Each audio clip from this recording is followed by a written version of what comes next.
दोस्तों, साथियों, नमस्कार। द पाठशाला ऑनलाइन में आपका स्वागत है, जहां हम बात करते हैं शिक्षा की, साहित्य की और अनेक सामाजिक राजनीतिक मुद्दों की। मैं सुमित नागर। हमारा मानना है कि इतिहास को समझने के लिए तथ्यों की आवश्यकता है और साहित्य को जानने के लिए संवेदनाओं को महसूस करना जरूरी है। आज हम ऐसे ही एक विषय पर बात करेंगे। हमारे साथ जुड़े हुए हैं वरिष्ठ साहित्यकार और राज्य सरकार में और केंद्र सरकार में अनेक पदों पर उन्होंने कार्य किया है। उत्तर प्रदेश की जो साहित्यिक पत्रिका है, 5 वर्षों से भी अधिक समय तक उन्होंने उसका संपादन किया। अनेक विभागों में पत्र पत्रिकाओं का भी संपादन किया। उनका एक लंबा अनुभव है। आज हम उनसे बात करेंगे उनके साहित्य पर, क्योंकि वो इतिहास लेखन भी करते हैं, साहित्य से भी जुड़े रहते हैं, वहाँ भी उनकी लेखनी अपना काम करती है और 36 से अधिक पुस्तकें वो अब तक लिख चुके हैं। श्री राजगोपाल वर्मा जी, बहुत बहुत स्वागत है सर आपका। धन्यवाद। तो सर, सबसे पहले यहीं से शुरू करते हैं, क्योंकि आपका जुड़ाव पश्चिमी उत्तर प्रदेश से रहा है। तो शुरुआती जो शिक्षा रही, जो बचपन की गतिविधियां रही, वो कैसे कैसे आगे बढ़ी? हाँ, मेरा जन्म मुजफ्फरनगर में हुआ और मुजफ्फरनगर में ही पढ़ाई हुई। मेरी अधिकतर पढ़ाई मुजफ्फरनगर में हुई। वहीं से मैंने एसडी डिग्री कॉलेज से मास्टर्स किया इतिहास में और उसके बाद पत्रकारिता का कोर्स करने के लिए मैं एमडी यूनिवर्सिटी रोहतक गया और फिर केंद्र सरकार और उत्तर प्रदेश सरकार के विभिन्न विभागों में मैंने अलग अलग पदों पर काम किया। वर्तमान में आप लेखन की ओर पूर्णतः अग्रसर हैं। मैंने जैसे कहा कि 36 से ज्यादा पुस्तकें हैं। जब आप इतिहास के संदर्भ में बात करेंगे, साहित्य की बात करेंगे, दोनों अलग अलग विधाएं हैं, तो इनको सामंजस्य बैठाते हुए कैसे लेखन कार्य किया जाए? देखिए, मेरा मूल लेखन इतिहास परक है। इतिहास पर लिखता हूँ मैं जी। लेकिन उसमें साहित्यिक थोड़ा टच है। वो इस तरह से है कि मैं उसको आम भाषा में लिखता हूँ और उसको एक पाठक के लिए एक केवल सूखा ड्राई इतिहास नहीं रहने देता, उसको औपन्यासिक शैली में लिखता हूँ। तो इसलिए उसको साहित्यिक भाषा भी कह सकते हैं। ये थोड़ा लोग कम करते हैं, या तो वो बिल्कुल प्योर हिस्ट्री लिखते हैं या प्योर साहित्य। और इसमें एक खास बात यह है कि इतिहास जो मैं लिखता हूँ, और चाहे वो औपन्यासिक शैली में हो, लेकिन उसमें तथ्यों का ध्यान रखा जाता है। कोई तथ्य उसमें विकृत नहीं होता है, औपन्यासिक शैली के कारण भी। जी, जैसे हम बात करते हैं इतिहास अगर तथ्यों के साथ लिखा जाए और साहित्य को संवेदनाओं के साथ समझा जाए तो एक नई विचार दृष्टि बनती है। आप ऐसे विषयों को मुख्य रूप से उठाते हैं। जब मैं आपके बारे में पढ़ रहा था, जानने की कोशिश की, तो जो एक तरह से उपेक्षित हैं, कम चर्चित हैं, लेकिन जी। उनका योगदान बहुत महत्वपूर्ण है। तो इन विषयों के प्रति आपकी समझ कैसे बनती है? वो धीरे धीरे जब आप कोई काम करने लगते हैं तो समझ आता है आपको, जब आप ढूंढते हैं। मेरी पहली किताब बेगम समरू के बारे में थी। आप जानते हैं बेगम जी। समरू सरदना की, तो यहाँ की शासिका रही। बेगम समरू कोई विशेष उनको उपेक्षित नहीं कहा जा सकता। उनके बारे में बहुत लोगों ने लिखा, लगभग 10-12 किताबें हैं, लेकिन सबने अपने अपने एंगल से लिखा। उसका बेगम समरू को पूर्वाग्रह से लिखा गया। उनके बारे में, उनके पॉजिटिव चीजें, उनके सकारात्मक रूप से किसी ने नहीं लिखा। तो मैंने ये तय किया कि पहले मैं सबसे पहले जो किताब लिखूंगा बेगम समरू के चरित्र की, उनकी सकारात्मक चीजों को सामने लाने के लिए लिखूंगा। और उसमें मुझे सफलता मिली। वो किताब बहुत चर्चित हुई। उस पर मुझे उत्तर प्रदेश सरकार ने 1 लाख रुपए का पंडित महावीर प्रसाद द्विवेदी पुरस्कार भी दिया। तो इस तरह से फिर धीरे धीरे और चरित्र मिलते जाते हैं आपको, जो उपेक्षित रहे, जिनके बारे में व्यापक नहीं लिखा गया या सकारात्मक नहीं लिखा गया, तो वो दृष्टि विकसित होती जाती है। जब इतिहास लेखन की आपने बात की कि जो इतिहास लिखते समय सबसे महत्वपूर्ण विषय आपकी दृष्टि से क्या है, उसमें आप क्या मानेंगे? तथ्य है, दृष्टिकोण है, या समाज के प्रति उत्तरदायित्व है? देखिए, ये सब चीजें उसमें जरूरी हैं, लेकिन सबसे पहली बात यह है कि उस विषय पर क्या हमको जानना चाहिए, और अभी तक अगर नहीं जाना गया है तो उसको व्यापक रूप से जानना चाहिए। जहाँ तक दृष्टिकोण की बात है, तथ्यों के प्रति ईमानदारी हमेशा बनी रहनी चाहिए, चाहे वो निगेटिव तथ्य हो चाहे पॉजिटिव हो। उसमें कोई चयनात्मक नहीं होना चाहिए। आपको किसी एक विशेष दृष्टि का पोषक नहीं बनना है। आपको ईमानदारी से जो तथ्य हैं उनको पिरोकर आपको सामने लाना है। पाठक अपने आप समझ लेगा कि इसमें क्या अच्छा है और क्या बुरा। इतिहास लेखन के संदर्भ में अगर वर्तमान समय की हम बात करें तो अनेक तरह की व्याख्याएं हैं और अनेक तरह के विवाद भी हैं। एक धारणा चलिए कि हमारा इतिहास अच्छे से नहीं लिखा गया, हमारा इतिहास अच्छे से नहीं लिखा गया, यानी कि व्यक्ति विशेष के संदर्भ में हो सकता है, समाज विशेष के परिप्रेक्ष्य में भी हो सकता है। लेकिन जब आप इतिहास लेखक के रूप में अपने आप को देखते हैं तो इन विवादों से कैसे बचा जा सकता है? मेरे विचार से तो बड़ा सरल है इनसे बचना, क्योंकि आप अगर तय कर लेते हैं कि आपको किसी विचारधारा का ना समर्थक होना है और ना उसके विरोध में रहना है, तटस्थ भाव से लिखना है, तो कोई दिक्कत नहीं है। आपको सभी का सम्मान करना है, सभी दृष्टिकोण का, चाहे वो राष्ट्रवादी हो, चाहे औपनिवेशिक इवन, या फिर सबाल्टर्न हिस्ट्री हो। इन सब का आपको सम्मान करते हुए आपको तथ्यों के साथ ईमानदारी दिखानी है, और वो संभव है। आपकी दृष्टि से जो इतिहास है वो अतीत का एक दर्पण है या वर्तमान और भविष्य भी उसमें है? दोनों चीजें हैं। अतीत तो उसमें आएगा ही, लेकिन वर्तमान और भविष्य की चुनौतियां भी उसमें साथ जुड़ी मिलेंगी हमेशा। जब आप लेखन करते हैं तो उसमें शोध की क्या महत्वपूर्ण भूमिका है? आपके मन में कैसे विचार बनता है, उसके लिए कैसे समय आप निकालते हैं? शोध के बिना तो कोई किताब पूरी नहीं होती, कोई भी लेखन। उसके लिए कई पुस्तकें, कई विषय ऐसे हैं जो मैंने सोचे कि इन पर लिखना है, लेकिन जब उनके लिए उपयुक्त सामग्री नहीं मिल पाती तो वो अधूरी रह जाती हैं और कई कई साल तक पड़ी रहती हैं। लेकिन समय आता है और अधिकतर में, मैं कहूँ कि 90% मामलों में सामग्री उपलब्ध हो जाती है। उसके लिए थोड़ा प्रयास करना पड़ता है, लेकिन हो जाती है। तो बिना सामग्री के, अच्छी सामग्री के बिना और बिना प्रमाणिक सामग्री के, बिना प्राथमिक स्रोतों के लिखना मेरे विचार से उचित नहीं है। कभी ऐसा हुआ है कि जब आपने कोई पुस्तक या किसी इतिहास के संदर्भ में लिखने की जो है शुरुआत की हो और जो आपकी पूर्ण धारणाएं थी वो बदल गई हो जब शोध और तथ्य सामने आए हों? लगभग अधिकतर पुस्तकों के साथ ऐसा ही हुआ है।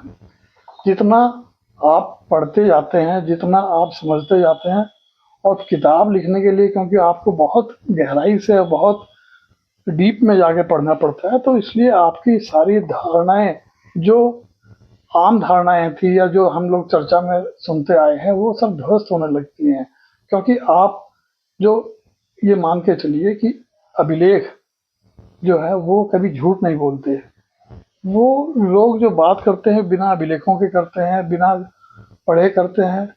तो लेकिन जब आप लिखने बैठते हैं तो वो सारी धारणाएं ध्वस्त होकर आपको एक नई दृष्टि मिलती है। वो बहुत अच्छी दृष्टि होती है, स्वस्थ दृष्टि रहती लेखन के संदर्भ में एक ये भी विवाद और विचार उत्पन्न होते हैं कि वो बंद कोठरी में दिल्ली में एसी में बैठ के एक रूम में लिखा जाता है, लेकिन आप चूंकि लगातार भ्रमण करते हैं, हर चीजों को उस दृष्टि से देखने का प्रयास करते हैं जिससे वो निष्पक्षता के साथ लोगों के सामने आए, तो क्या ये जो धारणा है बदलनी चाहिए? उसके लिए निश्चित लगातार शोध होने चाहिए। है।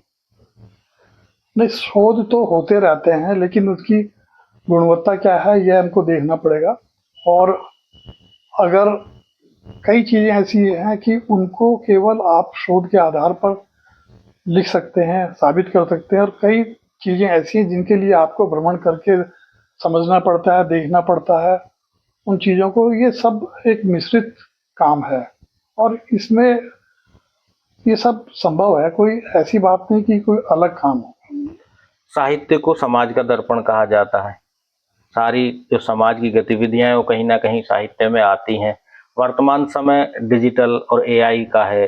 पुस्तकों की कितनी उपयोगिता रह गई है? क्या अब भी साहित्य उसी दृष्टि से समाज में परिवर्तनकारी भूमिका निभा रहा है? मैं तो इतिहास की बात करना चाहूँगा कि इतिहास में जो है अभी भी इतने विषय, इतने टॉपिक्स मौजूद हैं जिनको इतिहासकारों ने कम से कम हिंदी में उनको छुआ ही नहीं है। आपके अगर आसपास की बात लें तो यहाँ पर भी इतने विषय फैले पड़े हैं, इस पर काम करना ज़रूरी है और जिससे आपको नई चीज़ें पता चलेंगी और अपने समाज का, अपने अतीत का और भविष्य की चुनौतियों का उसमें आकलन होगा। तो ये होते रहना चाहिए। जाति भारत की एक सच्चाई है। हर व्यक्ति भारत में जब जन्म लेता है वो स्वतः किसी न किसी जाति में उसका जन्म होता है, वो बंधन उसको स्वतः आ जाता है सामाजिक व्यवस्था के तौर पर। जब आप एक इतिहासकार के तौर पर लिखते हैं या बाकी तमाम लोग लिखते हैं तो उस पे ये लेबल कई बार लगता है कि फला जाति के, तो फला जाति के व्यक्ति को आगे बढ़ाया, बाकी जो महत्वपूर्ण व्यक्ति हैं वो पीछे छूट गए। तो इनके लिए क्या सामूहिक प्रयास होना चाहिए कि चीजें इस तरह से प्रभावित ना हो? ये व्यक्तिगत रूप से लोगों के लिए बड़ा कठिन होता है। वो अपनी जाति, संप्रदाय, धर्म और विचारधाराओं इनसे ऐसे बंधे होते हैं कि वो उससे आगे नहीं देख पाते और एक अच्छे इतिहास लेखन के लिए ये सबसे खराब स्थिति है। आपको अपनी जाति का, अपने धर्म का, अपने संप्रदाय का और अपनी विचारधारा का त्याग करके, हर पूर्वाग्रह का त्याग करके ही बेहतर लिखा जा सकता है। और मैंने हमेशा प्रयास किया कि किसी भी मामले में ना तो अपनी किसी विचारधारा या जो मेरे मन में पहले से बैठा हुआ है उसको, ना किसी जातिगत, ना धर्म, ना संप्रदाय, इन चीज़ों को अलग रख के लिखूं। जब मैं लिखने बैठता हूं तो मैं सब भूल जाता हूं और उससे मुझे एक सुकून मिलता है। अदरवाइज मुझे किसी जाति को, धर्म को, संप्रदाय को बढ़ाकर मिलना क्या है?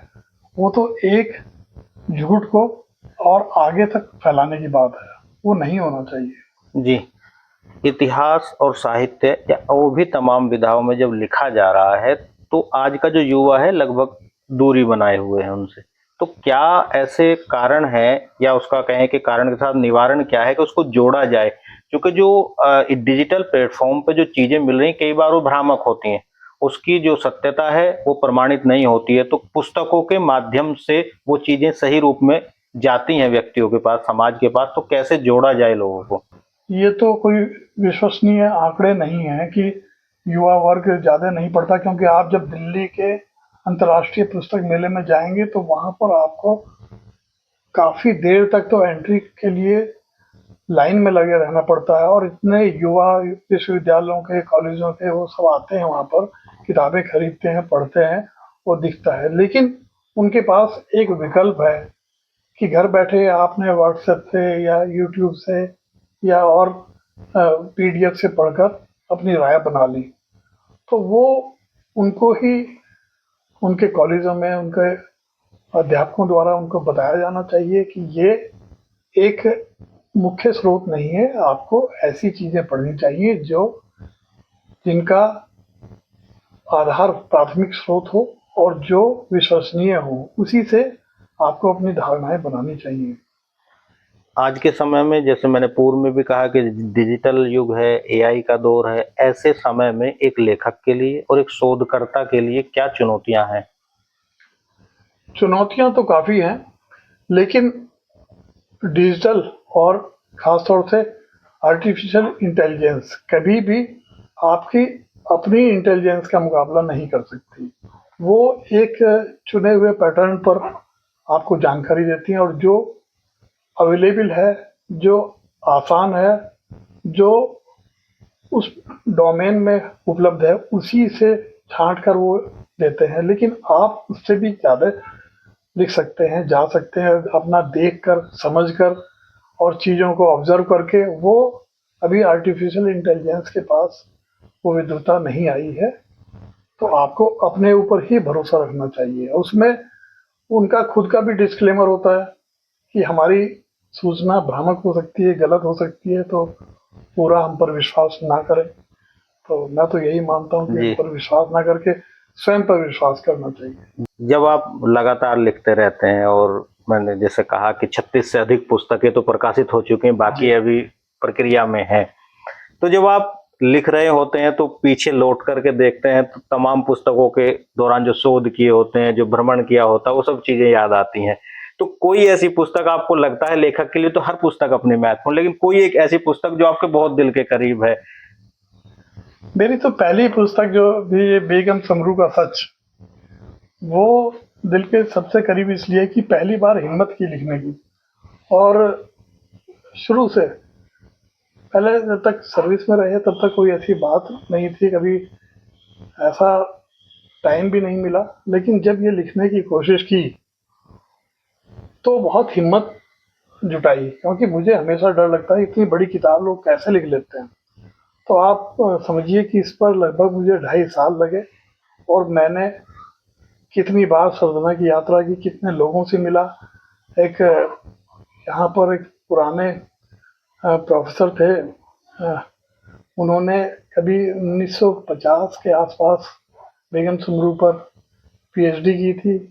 वो 93 ईयर के थे और अलवर में रहते थे। मैं उनका पता निकाल कर उनसे मिलने भी गया। उन्होंने मुझे बहुत अलग से भी बातें बताई और उनके थीसिस में जो जानकारी मिली वो आज भी और कई जगह नहीं उपलब्ध थी। तो इस तरह से उससे मुझे एक अच्छी राह मिली और मुझे आगे का मेरा रास्ता बना। उसके बाद फिर मैंने पीछे मुड़कर नहीं देखा, फिर तो मुझे अपने आप रास्ते बनते गए। जी, जैसे आपने कहा कि जिन व्यक्ति से, जिन अध्यापक से आप मिले तो उनकी थीसिस में कुछ और महत्वपूर्ण तथ्य थे। जी, तो इस तरह का जो शोध है, शोध कार्य, वो प्रकाशित होना चाहिए, वो प्रकाशित हुआ कि नहीं हुआ अभी तक? उनके बेटे से मेरी बात हुई थी, वो कह रहे थे कि मैं इसको करा रहा हूँ और वो कोशिश कर रहे हैं, शायद हो जाए। हाँ, ये जो महत्वपूर्ण दस्तावेज हैं, शोध हैं, ये तो प्रकाशित होने ही चाहिए। हाँ, वो बात उनसे हुई है मेरी। जी, जी, जी। एक अच्छे इतिहासकार के लिए क्या-क्या चीजें हैं जो विशेष रूप से जो युवा एक तरह से आते हैं लेखन में? जैसे आपने कहा कि पहली पुस्तक मैंने लिखी तो एक डर था, एक दबाव रहता है। तो जब नए लोग साहित्य में जुड़ रहे हैं, लेखन कार्य से जुड़ रहे हैं, तो उनके लिए क्या-क्या चुनौतियाँ और क्या-क्या सावधानियाँ बरतनी चाहिए? काफ़ी नए लोग भी आ रहे हैं लेखन में और कोशिश कर रहे हैं, अच्छे अच्छे भी लेखक बने हैं।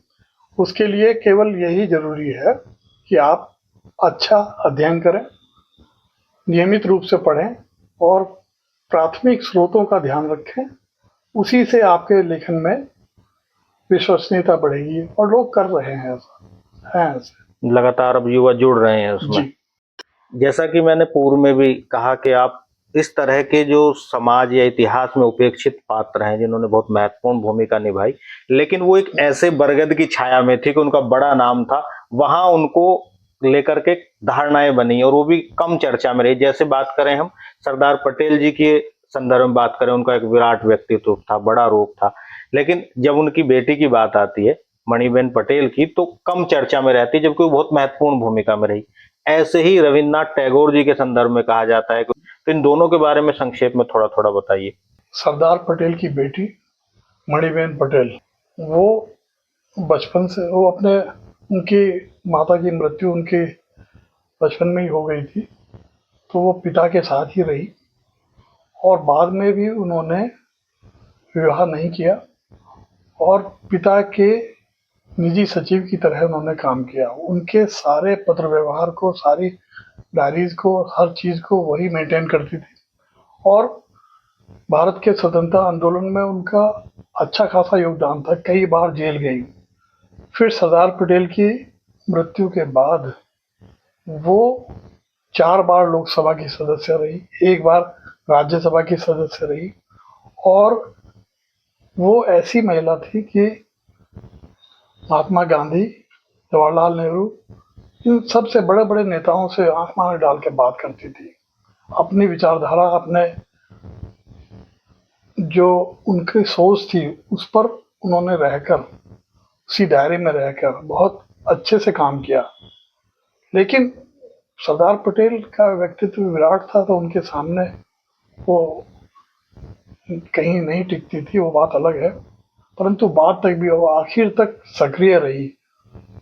अफ़सोस की बात थी कि उनके ऊपर कोई किताब नहीं है, तो मैंने यह प्रयास किया और मैंने उसमें अन्य जानकारी के अलावा जो सांसद के रूप में उन्होंने मुद्दे उठाए लोकसभा में और राज्यसभा में, उनका सारा उनके भाषणों को निकाला, उसमें से ज़रूरी चीज़ें वो भी किताब में दी हैं। वो एक अच्छी किताब बनी है। जी। इसी तरह से वो आपने पूछा, टैगोर। हाँ, रविन्द्रनाथ टैगोर की बहन, वो उनसे 11 साल बड़ी थी, स्वर्ण कुमारी देवी, जी।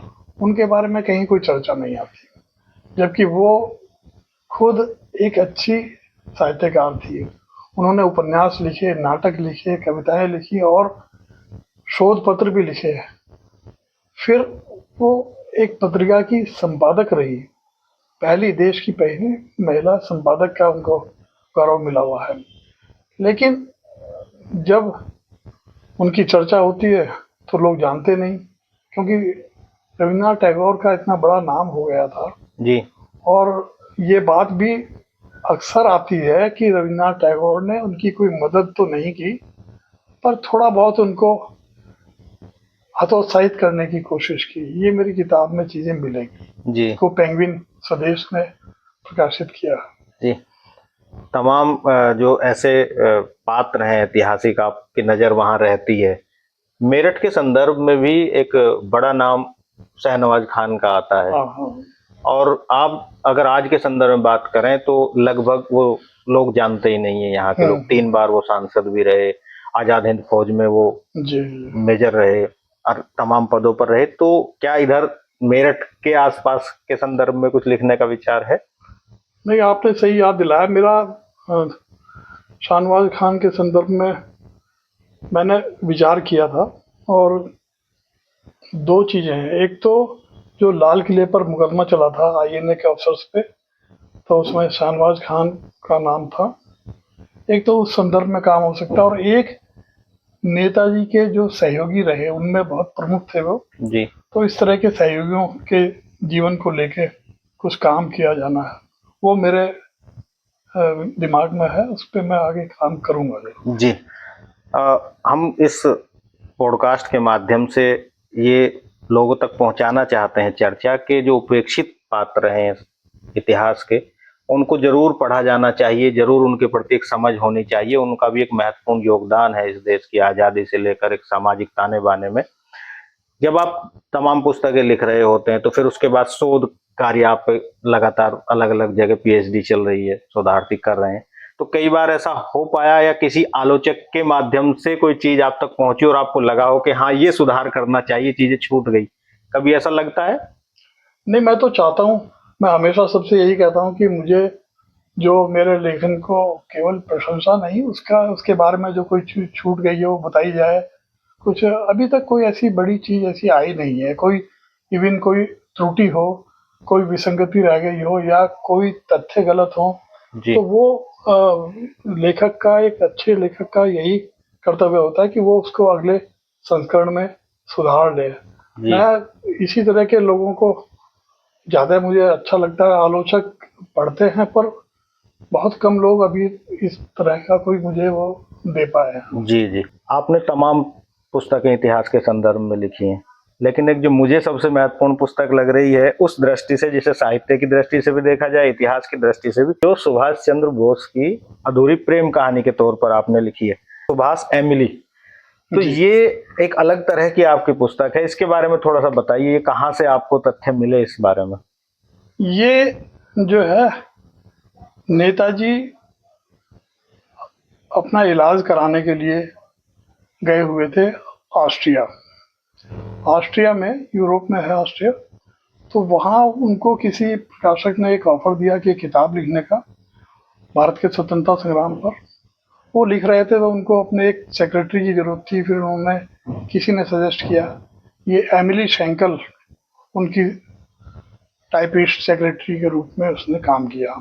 तो धीरे धीरे उनके अच्छे संपर्क हुए और उन्होंने अल्टीमेटली उनसे शादी कर ली। लेकिन ये बात किसी को उन्होंने बताई नहीं, अपने घर पे भी नहीं, यहाँ पर भारत में उनके परिवार में कोई नहीं जानता था, और तो किसी की बात छोड़ दीजिए।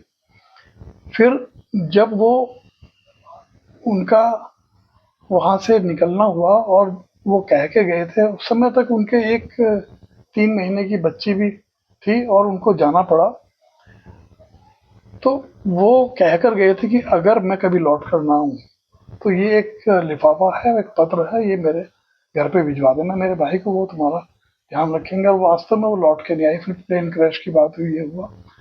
तो उनके ये चीज़ें मुझे मिली, किसी ने मुझे सजेस्ट किया, फिर उनके पत्र कहीं एक इनका नेताजी रिसर्च ब्यूरो है, उन्होंने संभाल के रखे हैं। उन पत्रों के आधार पे उन्होंने जो आपस में एक दूसरे को लिखे, जब वो बीच बीच में इंडिया भी आए और वो वहाँ पर थी, तो वो उसके एक हिस्सा तो वो है, ये 2 हिस्सों में किताब है। जी किस तरह से उनकी प्रेम कहानी बढ़ी और कैसे कैसे उनके जी आपस में किस तरह के वो रहे, उससे उनके जीवन के बारे में जानने को पता चलता है। दूसरा हिस्सा वो है कि जब नेताजी का प्लेन क्रैश हुआ और इधर उसके बाद 2 साल बाद देश आज़ाद हो गया, तो आज़ादी के बाद फिर उन्होंने पता किया कि वो वहाँ अकेली पड़ गई। उन्होंने इनके घर पे वो लेटर भिजवाने का कोशिश किया, उसमें भी कई साल लग गए और तब तक देश आज़ाद हो गया। आज़ादी के बाद वो फिर जवाहरलाल नेहरू प्रधानमंत्री बने, उनको भी मालूम हुआ कि ऐसी बात है, तो उन्होंने इसकी जांच कराई और जांच में एम्बेसी के थ्रू जांच कराई, सब सही पाया गया।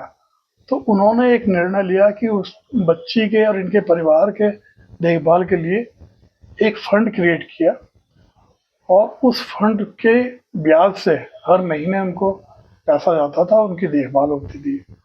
1950 में ये फंड 2 लाख रुपए का था, जो आज कम से कम 4 करोड़ रुपए से ज्यादा का होगा। जी 2 लाख रुपए का फंड था। उसमें ये था कि जब वो बड़ी हो जाएगी बेटी, तो तब ये उसका पूरा पैसा उनको दे देंगे। और वो उसी से पढ़ाई हुई, उसी से इनकी पत्नी की देखभाल हुई और वो बाद में जर्मनी के एक विश्वविद्यालय में इकोनॉमिक्स की प्रोफेसर बनी। आज भी जीवित है बेटी बेटी बेटी आज भी जीवित है। वो आती है बीच बीच में, अनीता शैंकल नाम है उनका। तो ये उस कहानी का मैंने, और ये जी। सब प्रमाणिक स्रोतों पर आधारित है इसमें। क्या एमिली भी भारत आई कभी? एमिली भारत नहीं आई कभी, क्योंकि वो कुछ परिस्थितियां ऐसी रही, कुछ कारण ऐसे रहे, वो नहीं आ पाई। लेकिन उनकी बेटी आई है, उनके रहते हुए भी आई है, वो आई है कई बार। जी जब आप इस तरह के शोध करते हैं, तमाम पुस्तकें हैं, चर्चा का एक अपना एक सीमित दायरा है, हर पुस्तक पर आपकी घंटों चर्चा हो सकती है, तो ऐसे जब आप शोध करते हैं, पुस्तकें लिखते हैं, बहुत सारे लोगों के सहयोग की आवश्यकता होती है, तो वो कैसे जुड़ते हैं सब लोग? और वो कहते हैं ना कि जब आप काम करते हैं तो कुछ ना कुछ रास्ते निकल ही आते हैं। तो तमाम लोग मिलते हैं, कुछ सहयोगी हैं, कुछ अभी जैसे किसी विषय में आपका ज़्यादा रुचि रहती है तो मैं आपसे संपर्क करूंगा। ऐसे मेरे कई, मैं आगरा में रहा तो एक राजकिशोर शर्मा राजे जी हैं, इतिहास लेखक हैं, उनको बहुत अच्छी जानकारियां हैं इतिहास की, बहुत ही गंभीर सारी, मतलब जो प्रमाणिक जानकारियां हैं उनके टिप्स पर रहती हैं। उनसे जब भी बात हुई तो उन्होंने मुझे कई नई बातें बताई, कई विषय सुझाए और उन्होंने मेरी पांडुलिपियों को पढ़कर उस पर अपनी राय दी। अपने जो छोटी मोटी कमियां थी या कुछ गलतियां थी वो उनको ठीक की। तो उनका एक बड़ा योगदान है मेरे लेखन में। उसके बाद नोएडा में अनिल महेश्वरी जी हैं, वो हिंदुस्तान टाइम्स के बड़े पत्रकार रहे हैं, मेरठ के ही रहने वाले हैं वैसे मूल रूप से। उन्होंने मुझे कई किताबों के लेखन में सहयोग दिया, अच्छे से सहयोग दिया। पूरी किताब पढ़ी, उस पर कुछ और सामग्री भी उन्होंने मुझे दी। जब बेगम समरू लिख रहा था तो उन्होंने कुछ मुझे किताबें भी दी, उनसे मुझे एक मदद मिली। तो अभी ग्वालियर के हैं डॉक्टर अजय अग्निहोत्री, वो बहुत बारीकी से वो देखते हैं चीज़ों को, उन्होंने भी मुझे समय समय पर मदद की है और करते रहते हैं। तो लोग जुड़ते रहते हैं, लेकिन हर किसी से आप उम्मीद नहीं कर सकते। और फिर समय की भी बात है। आज के टाइम में जैसे अनिल महेश्वरी जी या वो राजकिशोर राजे जी, उनके पास समय नहीं है, तो मैं भी कोई कष्ट नहीं देता, कोशिश करता हूँ, लेकिन लोग मिल जाते हैं आपको। जी आप लगातार लिखने पढ़ने में लगे रहते हैं, एक नया विषय रोज आपको मिलता है। जब आप लगातार लिखते रहते हैं तो समय कैसे निकालते हैं? दूसरा है कि आगे भविष्य में आपकी साल 2 साल की आगे क्या योजनाएं हैं? समय का तो देखिए अब कोई बंधन है नहीं। जब तक सरकारी नौकरी में रहा तब तक तो एक किताब नहीं लिख पाया, क्योंकि सारी आपकी जो ऊर्जा है नौकरी में चली जाती है। उसके बाद बचा खुचा समय आपको वो गहराई नहीं दे सकता। मैं भारत सरकार में था इससे पहले, तो तब मैं आर्टिकल लिखता था और मेरे आर्टिकल भी बहुत छपते थे, जनसत्ता में, हिंदुस्तान में, नवभारत टाइम्स में, अंग्रेजी के अखबारों में। वो पुराना दौर था, लेकिन किताब लिखने की हिम्मत नहीं हुई थी। पर ये किताब लिखने के लिए आपको एक अनुशासन चाहिए, एक निरंतरता चाहिए। वो आपको सरकारी नौकरी में सामान्यतः नहीं मिल सकती। अगर मिलेगी भी तो आप या तो नौकरी के साथ न्याय नहीं कर पाएंगे या लेखन के साथ नहीं। तो अब कोई ऐसा बंधन नहीं है, तो मैं अपनी सुविधानुसार, मेरा जब मन होता है तो फ्रेश मन से, मुझे सवेरे के टाइम लिखना बहुत अच्छा लगता है, खुले दिमाग से। शाम का टाइम, रात का टाइम पढ़ने के लिए ठीक है, लेकिन लिखना मेरा उस समय नहीं हो पाता। फिर मैं अगले दिन सवेरे जब उठता हूँ तो फिर से नए सिरे से लिखता हूँ। तो वो कोई बंधन नहीं है, कोई फिक्स समय नहीं है, लेकिन वो हो जाता है। आगे की मेरी किताबें, कई विषय हैं मेरे पास अभी। जैसे जवाहरलाल नेहरू के, उनके जीवन पर, उनके जवाहरलाल नेहरू की के इतिहास बोध पर एक मेरी किताब आने वाली है, वो जनवरी में आएगी। उन्होंने कैसे, किस दृष्टि से, उनके क्या विचार थे, इतिहास को कैसे देखते थे, कैसे उनके, उनकी उपलब्धियों में, उनके कामों में या उनकी असफलताओं में कहाँ इतिहास आता है। वो आप प्रधानमंत्री के रूप में अधिकतर जानते हैं जवाहरलाल नेहरू को, लेकिन वो बचपन से लेकर और प्रधानमंत्री के पद तक पहुंचते पहुंचते किस प्रक्रिया से, कैसे उनकी ग्रूमिंग हुई, कैसे उन्होंने आंदोलन में जाने का मन किया, क्यों तो विदेश में पढ़ता हुआ एक स्टूडेंट, अच्छे संपन्न परिवार का, कैसे उसकी भावनाएं कैसे बदलती हैं, कैसे वो भारत के स्वतंत्रता संग्राम से जुड़ता है, और कैसे कैसे महात्मा गांधी से मिले, कैसे आंदोलनों में भाग लिया, कहाँ कहाँ कैसे जेलों में रहे। वो उस प्रक्रिया को, वो केवल प्रधानमंत्री काल तक का है, इस तरह का है। अभी हाल में मैंने राजा महेंद्र प्रताप सिंह पे मेरी किताब आई है। राजा महेंद्र प्रताप सिंह के बारे में भी बहुत कम लिखा गया है, नहीं के बराबर लिखा गया है। उन्होंने नेताजी सुभाष चंद्र बोस से भी पहले विदेश में भारत की निर्वासित सरकार का गठन किया था। तो उन पर मेरा काम है और बहुत शोधपूर्ण काम है। वो किताब मेरी नेशनल बुक ट्रस्ट ने प्रकाशित की है। फिर मैं इतिहास के, जैसे मुगल इतिहास के विषयों पर भी लिखता हूँ। अभी एक किताब तैयार है मेरी, जिसमें बादशाह जहांगीर के बारे में है। जहांगीर ने 22 साल शासन किया, लेकिन उन पर कोई किताब नहीं हिंदी में मिलेगी आपको, या मिलेगी भी तो वो थोड़ा औपन्यासिक है, उसमें इतिहास पर किताब नहीं मिलती है। तो उस पर मैंने कई साल लगकर काम किया। अनुवाद भी मैंने किए हैं उस पर। मुझे अभी बनारस लिटरेचर फेस्टिवल में एक अवार्ड भी मिला। और अभी 2 किताबें मेरी अनुवाद की हैं मेरे पास। एक पेंगुइन ने दी है, वो आने वाली है, अगले 1-1.5 महीने में पूरी हो गई। एक संवाद प्रकाशन मेरठ से है जी। तो ये काम लगातार चलता रहता है। अंत में द पाठशाला ऑनलाइन के हमारे चैनल के माध्यम से आप तमाम विद्यार्थी, शोधार्थी या जो इतिहास से समझ रखने वाले हैं, इतिहास से पढ़ने वाले लोग हैं, उनके बारे में क्या संदेश देना चाहेंगे उन लोगों को? मेरा संदेश तो यही है कि इतिहास को आपको जरूर पढ़ना चाहिए, लेकिन इतिहास को केवल औपन्यासिक रूप से नहीं, उसके तथ्यात्मक रूप को पढ़ना चाहिए। और मेरे जो लेखन है वो ऐतिहासिक लेखन में भी, अगर औपन्यासिक है तो भी मैं प्रयास करता हूँ कि उसमें संदर्भ दिए जाएं, फुटनोट्स हों बाकायदा। तो वो, उससे आपको एक अच्छे इतिहास की, अच्छे अतीत की और अच्छे आने वाले कल की जानकारी मिलती है। लेकिन अगर केवल आप चमत्कारिक और औपन्यासिक भाषा को केवल पैमाना मान लेंगे तो फिर आपका पढ़ा लिखा वो थोड़ा सा कमजोर पड़ता है, उससे बचना चाहिए। जी, इसी से जुड़ा हुआ एक और क्वेश्चन ले लेते हैं कि जब आपने कहा कि मैं इतिहास को उस दृष्टि से ही लिखना चाहता हूँ जिसमें वो तथ्यता रहे, होना भी चाहिए, लेकिन जब आपने कहा कि मैं औपन्यासिक दृष्टि से लिखता हूँ तो उसमें कुछ काल्पनिक पात्र भी जोड़े जाते हैं। नहीं, काल्पनिक पात्र मैंने नहीं जोड़े हैं। मैंने हमेशा कोशिश की केवल दृश्यात्मक रूप से उसको थोड़ा सा बेटर करने के लिए, थोड़ा उसका माहौल बनाने के लिए। उसके अलावा काल्पनिक पात्र तो नहीं है, और अगर हुए भी होंगे तो उसका से कोई उसकी तथ्यात्मकता से कहीं कोई टकराव नहीं है।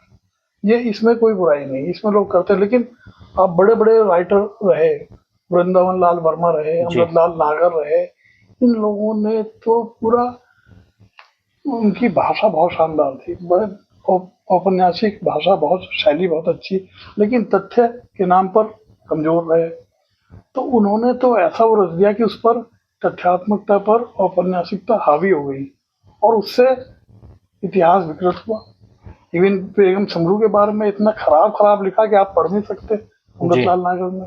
तो ये ध्यान रखने की आवश्यकता है। आपसे भी मैं इसी से जुड़ा हुआ एक आगे एक क्वेश्चन और बढ़ जाएगा कि जब आपके लेखन को समझा जाए, पढ़ा जाए, तो ऐतिहासिक दृष्टि से उसको कैसे मतलब शुद्ध इतिहास माना जाए या साहित्य माना जाए? नहीं, मैंने तो, अगर देखिए किताब में अगर संदर्भ हैं, फुटनोट्स हैं, तो वो इतिहास है। और अगर आपने उसको पहले ही घोषित कर दिया कि उपन्यास, तो वो उपन्यास की तरह उसको पढ़िए, फिर उसमें आप मान लीजिए कि ये कल्पना है। उसको इतिहास ना तो लेखक को नाम देना चाहिए, ना आपको उसको इतिहास की तरह पढ़ना चाहिए।